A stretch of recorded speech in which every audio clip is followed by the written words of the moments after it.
diante de uma humanidade mergulhada em corrupção e desespero, recebeu de Deus a missão que mudaria o destino de toda a criação: construir uma arca que salvaria sua família e os animais da iminente destruição. Mas será que sua fé seria forte o suficiente para enfrentar as zombarias e dúvidas que surgiam de todos os lados? Em meio a um mundo desmoronando, Noé se vê desafiado a não apenas construir uma arca, mas a manter viva a esperança. Acompanhe essa história de coragem e fé até o final e compartilhe com seus amigos. Inscreva-se no canal Vivendo a Espiritualidade para mais histórias bíblicas. Noé observava o horizonte com um misto de esperança e apreensão. A terra, antes vibrante e cheia de vida, agora parecia sufocada por uma sombra de corrupção e desespero.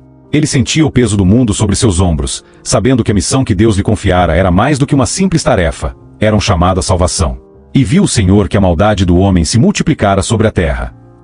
Noé sabia que a humanidade havia se desviado do caminho, e, enquanto seus vizinhos continuavam a ignorar os sinais, ele se sentia cada vez mais isolado em sua fé. A construção da arca, uma tarefa monumental, tornava-se não apenas um projeto físico, mas um símbolo de resistência e esperança. Com cada tábua que ele pregava, Noé lutava contra seu medo crescente de que a tarefa nunca fosse completada a tempo. Ele pensava em sua família, em sua esposa, Naamá, que compartilhava suas preocupações silenciosamente, e em seus filhos, Sem, Cã e Jafé, que muitas vezes olhavam para ele com admiração, mas também com uma pitada de dúvida. E eu estabelecerei a minha aliança contigo. Entrarás na arca, tu e teus filhos, e a tua mulher, e as mulheres de teus filhos. À medida que as nuvens se acumulavam no céu, trazendo consigo a promessa de tempestades, Noé sentia a urgência de sua missão crescer. O medo do desconhecido era palpável, mas a determinação de salvar o que restava da criação o impulsionava. Como seriam os dias até a chegada do dilúvio? O que aconteceria com aqueles que ele amava? Ele sabia que o verdadeiro desafio não estava apenas em construir a arca, mas em manter a fé enquanto o mundo ao seu redor desmoronava. O dilema estava lançado. Conseguiria Noé não só completar a arca, mas também preservar a esperança em meio ao desespero? Noé estava absorto em seus pensamentos enquanto martelava as tábuas da arca. O eco do metal contra a madeira ressoava na quietude ao seu redor, mas não conseguia afastar a inquietação que o acompanhava. Como vou explicar a todos o que estou fazendo? Murmurou para si mesmo, observando os vizinhos que passavam, lançando olhares curiosos. Era um trabalho imenso, e mesmo que ele tivesse a convicção de que era um chamado divino, a dúvida sussurrava em sua mente. Naquela manhã, Naamá se aproximou dele, o rosto marcado pela preocupação. Noé, você tem certeza de que isso é o que devemos fazer? As pessoas estão rindo de você. E se não acontecer nada? E se estivermos apenas perdendo tempo? Sua voz tremia levemente, refletindo o medo que compartilhava. No entanto, Naamá, e disse o Senhor a Noé, entrarás na arca, tu e teus filhos, e a tua mulher, e as mulheres de teus filhos. Noé olhou nos olhos dela, tentando transmitir a certeza que sentia em seu coração. Não posso ignorar o que Deus me revelou. Precisamos acreditar. Eu quero acreditar, Noé, mas... Ela hesitou, as palavras amargas na língua. E se eles estiverem certos? E se você estiver apenas se enganando? Não podemos nos deixar levar pelas vozes que nos rodeiam, Naamá. A maldade se multiplicou, e o Senhor viu que era muita maldade do homem. Noé sentiu o peso da responsabilidade. Precisamos ser a luz na escuridão. Enquanto conversavam, Sem se aproximou, com um semblante preocupado. Pai, as pessoas na aldeia estão falando sobre você. Dizem que você é louco por construir essa arca. O que vamos fazer se eles decidirem vir aqui e nos confrontar? Noé respirou fundo, sentindo a pressão aumentar. Precisamos nos manter firmes, meu filho. O que estamos fazendo é por nossa salvação e pela salvação do que ainda resta da criação. Ele se virou para os outros dois filhos, Cã e Jafé. Vocês também devem acreditar. Precisamos trabalhar juntos. Cã, que sempre fora mais cético, franziu o senho.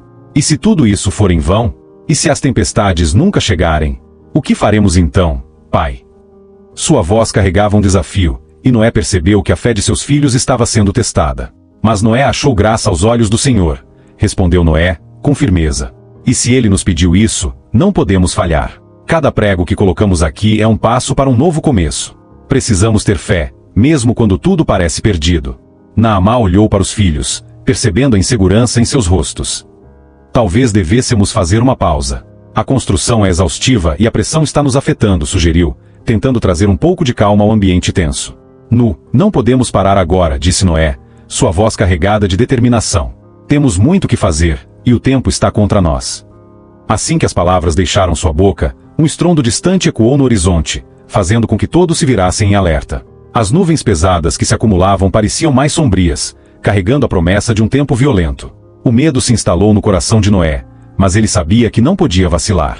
Preparem-se, ordenou ele, o desafio está apenas começando, e precisamos estar prontos para o que está por vir.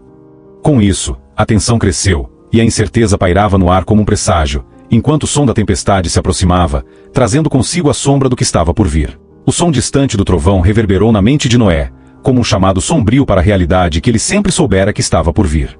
O céu, antes azul, agora se tornava um manto cinzento, carregado de promessas de desgraça. Ele sentiu o peso das escolhas que fizera, não só para si, mas para sua família e toda a criação.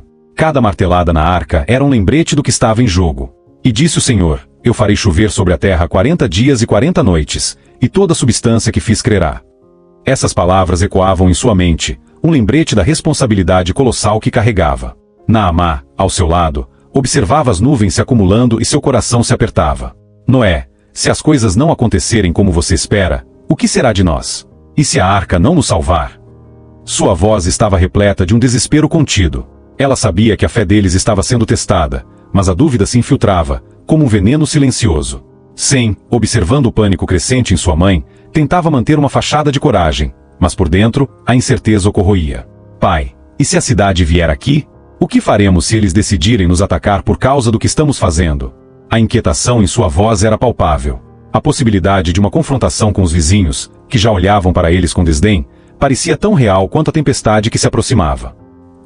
E no 6º mês, no dia 7 do mês, no ano 17º da vida de Noé, naquele mesmo dia, foram abertos todos os mananciais do grande abismo. Noé se lembrava dessas palavras e sabia que a hora estava se aproximando.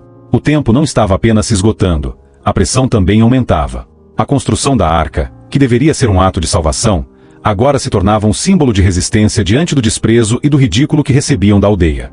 Cã, em meio a tudo isso, começou a questionar não apenas o projeto da arca, mas a própria fé de seu pai.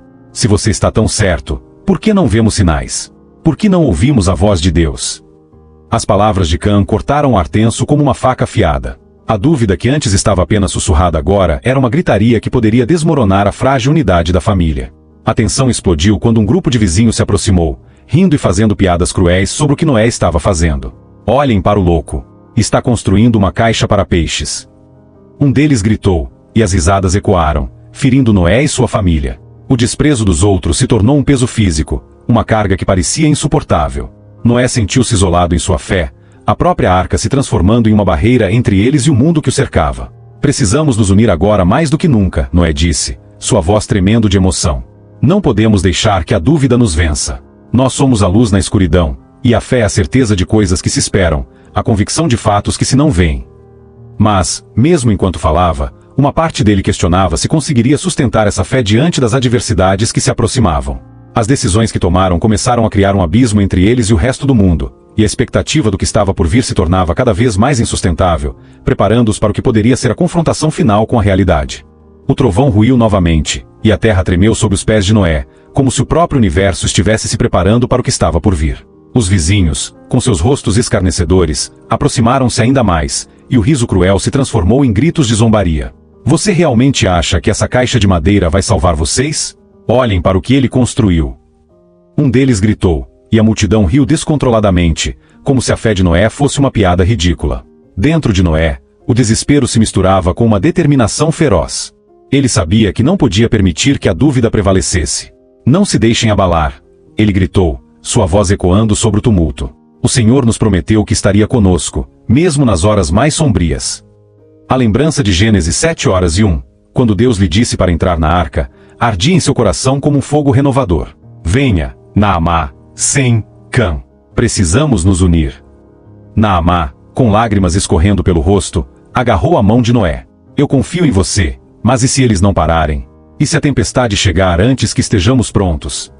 A inquietação em seus olhos refletia a luta interna que todos enfrentavam. Sem e Cã, em um canto, trocavam olhares nervosos. Sem, com a voz embargada, sussurrou, Pai, precisamos fazer algo. Eles não vão parar até que consigam nos fazer desistir. A tensão se acumulava, e Noé sentiu uma onda de adrenalina percorrer seu corpo. Ele se virou para os vizinhos, encarando-os com uma coragem recém-descoberta. Vocês podem rir, mas eu sei o que está por vir. Porque como foi nos dias de Noé, assim será também a vinda do Filho do Homem. Ele ergueu os braços, sua voz ressoando como um trovão. Vocês podem escolher a zombaria, mas eu escolho a fé. Nós somos a última esperança. Com isso, os vizinhos começaram a se aproximar, hostis e desafiadores. Um deles, um homem robusto, avançou, e as palavras de Noé ecoavam em sua mente como uma tempestade. Se você não parar, nós vamos acabar com isso. Ele gritou, os olhos cheios de raiva. A tensão explodiu em um grito coletivo, e a multidão avançou. Sem hesitar, Noé fez um movimento decisivo, levantando a mão para acalmá-los. Acreditem em mim. O Senhor não quer que isso acabe em violência. Não temas, porque eu sou contigo. Não te assombres, porque eu sou o teu Deus. Mas suas palavras foram engolidas pelo clamor ensurdecedor. Noé sentiu o coração disparar, a adrenalina fazendo seu sangue ferver. Ele sabia que esse era o ponto sem retorno. Os vizinhos avançaram, mas algo dentro dele se acendeu. Vocês não podem parar o que Deus decretou. Gritou, e a multidão hesitou, a dúvida começando a se infiltrar em suas mentes. A atmosfera estava carregada de tensão, como um arco prestes a se partir. O primeiro empurrão foi seguido por uma onda de caos. Sem, que estava ao lado de Noé, tentou proteger a mãe, enquanto Cã se preparava para enfrentar os agressores. As vozes se misturavam em um clamor de desespero e raiva, e a arca, símbolo de esperança, parecia cada vez mais distante. Mas Noé, mesmo em meio ao tumulto, tomou a decisão mais importante. Ele não recuaria. Ele ergueu a cabeça e gritou, a fé é a certeza de coisas que se esperam, a convicção de fatos que se não veem. Suas palavras cortando através da confusão como uma lâmina afiada. Os vizinhos pararam, um momento de silêncio pairando no ar. O olhar determinado de Noé desafiava a própria tempestade que se aproximava. Ele sabia que essa confrontação não era apenas contra os homens, mas contra a dúvida que se infiltrava em seu coração e na sua família. O primeiro confronto havia terminado, mas o verdadeiro desafio ainda estava por vir. A tensão ainda pairava, mas a luz da fé começava a brilhar na escuridão, preparando-os para o que estava por vir. O tumulto aos poucos se dissipou, à medida que a multidão hesitou diante da força das palavras de Noé. Ele observou os rostos dos vizinhos, onde a raiva e o escárnio começaram a dar lugar à dúvida. Noé respirou fundo, sentindo a presença de Deus como uma brisa suave em meio à tempestade que se aproximava. Vocês podem continuar a zombar, mas a verdade não pode ser ignorada. A certeza em sua voz fez com que alguns começassem a recuar, enquanto outros ainda se mantinham firmes, confusos. Naamá, segurando a mão de Sem, olhou para Noé com um misto de admiração e esperança. Talvez eles precisem de um sinal, algo que mostre que estamos realmente seguindo a vontade de Deus, disse ela, a convicção crescendo em seu coração. Noé assentiu, percebendo que aquele confronto não era apenas uma batalha contra os vizinhos, mas uma oportunidade de fortalecer a fé de sua família e daquelas almas perdidas. Com a tempestade se formando no horizonte, Noé e sua família decidiram dar um passo adiante. Eles se uniram, não apenas como uma família, mas como um testemunho vivo da fé. Começaram a compartilhar suas crenças com os vizinhos, não com palavras de condenação, mas com amor e compaixão. O Senhor nos chamou para sermos portadores da esperança em tempos de escuridão, lembrou Noé, inspirando sua família a trabalhar incansavelmente na construção da arca e na preparação para o que estava por vir. À medida que os dias se passavam, a arca começou a ganhar forma, e muitos vizinhos, tocados pela determinação de Noé e sua família, começaram a se juntar a eles. Embora a zombaria não tivesse desaparecido completamente, a mira do escárnio se tornava menos afiada. O que começou como um ato de fé se transformou em um movimento comunitário, onde a esperança e a crença em um futuro melhor começaram a florescer. Em um momento de introspecção, Noé se lembrou de Romanos 5:3-4, e não somente isso, mas também nos gloriamos nas tribulações, sabendo que a tribulação produz a paciência, a experiência, e a experiência, a esperança. Ele percebeu que, ao enfrentar a adversidade, sua fé se tornará mais robusta, e o amor de sua família se fortalecera. Finalmente, quando a chuva começou a cair, a arca estava pronta. A família de Noé olhou para aqueles que haviam se juntado a eles, e um sentimento de paz os envolveu. Eles não eram mais apenas uma família sozinha em sua fé, mas uma comunidade unida diante da tempestade. Noé, em meio ao barulho das gotas de chuva, refletiu sobre como a fé pode mover montanhas e unir corações. Ele sabia que, independentemente do que estava por vir, estavam prontos para enfrentar juntos, sustentados pela promessa de Deus. O Senhor é a minha força e o meu escudo, nele confia o meu coração, e fui ajudado. Com isso, Noé sorriu, sabendo que, juntos, haviam encontrado não apenas um caminho de salvação, mas um novo propósito em meio ao caos.